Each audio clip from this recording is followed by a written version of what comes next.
பத்திரிகையாளர் கோபாலகிருஷ்ணன் எழுதிய கே பாக்யராஜ் ஏன் சிறந்த திரைக்கதை ஆசிரியர் எனும் கட்டுரை சிந்தை இணையதளத்தில் இன்று வெளியாகியிருக்கிறது.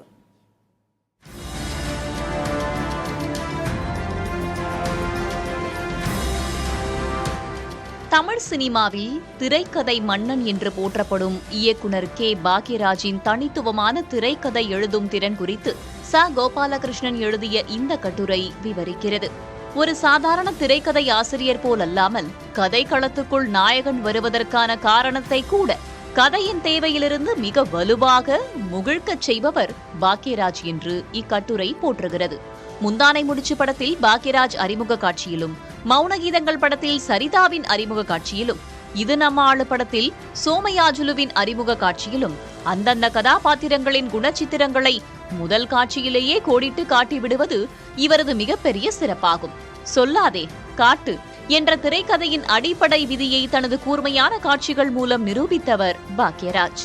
தனது படங்களில் வில்லன் என்று ஒருவரை தனியாக சித்தரிக்காமல் மனிதர்களின் நிறை குறைகளுக்கு இடையிலான சிக்கலையே பிரதான கதையாக்கியவர் என்கிறது இக்கட்டுரை. கதையை பற்றி மட்டுமே பேசிய தமிழ் சமூகத்தை திரைக்கதையை பற்றியும் பேச வைத்தது பாக்யராஜின் சாதனை என்கிறது இக்கட்டுரை.